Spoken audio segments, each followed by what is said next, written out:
All right, today I'm going to talk about the MLB lockout, which began December 1st, 2021 as part of a negotiation tactic between the Major League Baseball League and the MLB Players Association.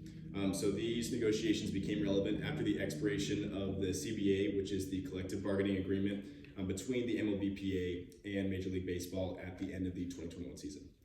So essentially what the CBA is, it's an agreement between the distribution of revenue from TV. It's a chance to negotiate rule changes. It's a general agreement of rules and regulations between the MLB and the Players Association.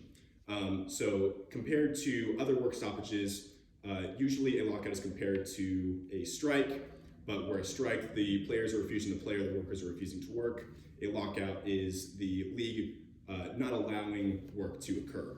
So this is essentially the opposite and is the prevention of players from doing their job. What happens then is players can't interact with each other, really. They can't interact with their teams. No work can happen in any sense of the word. So essentially, what this is it was over 5 key issues, according to Chelsea James of the New York Post, or the Washington Post, excuse me. There are 5 key issues. The first is going to be a competitive balance tax, which is very similar to a salary cap in the NFL. So what this is it raises a cap on the amount of money that a team can spend on their free agents, on their players.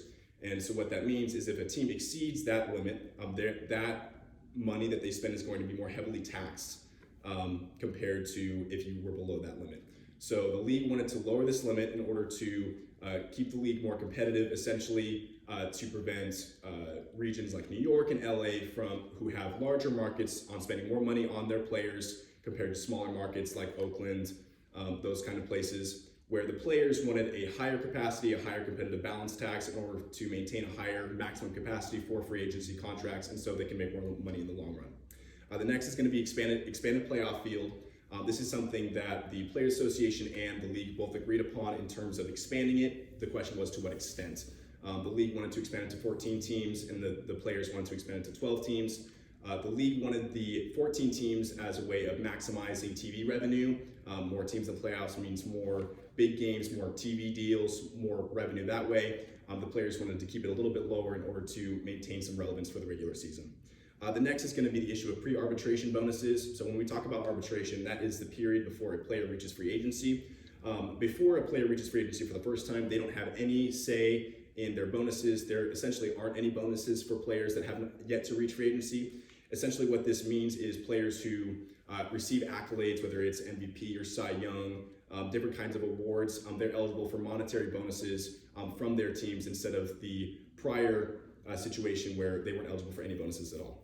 The next is going to be the issue of international players. As part of the status quo before, it was essentially worked like a free agency system where teams could go out and recruit different players and sign them direct to their developmental system, to their minor leagues. The question was a potential implementation of a draft. The issue is there's a substantial lack of infrastructure in these other countries that would make it exceedingly difficult to implement. And so this is actually a part that even after the lockout was concluded is still up for debate.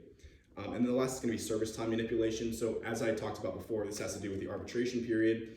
So essentially what clubs are able to do is they can keep their top prospects in the minor leagues for a period of about 6 weeks at the beginning of a season in order to gain an extra year of club control, which delays free agency of their star players by about a year. And so this serves to benefit the teams in that they have their star players for longer without having to negotiate a new contract. But the players obviously want to reach free agency sooner so that they have more options, can make more money sooner is the biggest issue. So in the end, this lockout ended up lasting 99 days, ending on March 17th. So what this meant is that the start of the regular season was delayed by about a week. Spring training was originally supposed to start on February 26th. So if you do the math, the start of the regular season wasn't delayed a proportional amount. And so what this meant was there was a shorter spring training period. And so this meant players had less time to get ready for this year. So that was a consequence going into the beginning of the year. Some teams struggled, or players on an individual level struggled more than they otherwise might have. So that was a consequence there. As a sum of all this, this kind of labor negotiation is often reduced to a millionaires versus billionaires kind of thing, where why should the opinions of the players matter? They already have tons of money. I mean, they're all above the average person in terms of the amount of money that they make. This isn't necessarily true. The MLBPA is also negotiating on behalf of minor league players who it's pretty well known, don't receive a lot of money on their own. Additionally, the players create the product that the MLB is. And so essentially they should have a substantial say in the revenue that they generate for the owners, where the owners, they have the means to build the team, but they aren't actually doing the work to generate that revenue, is essentially the deal. And so this is kind of an argument that was brought forth by Jeff Passan of ESPN about how the league failed to negotiate in good faith in terms of implementing this lockout and not negotiating in a proper manner. And so the conclusion here is that the league really didn't negotiate in good faith with these players in order to conduct a collective bargaining agreement that was fair for both sides, even though they came to a reasonable conclusion and were able to complete the regular season. Thank you.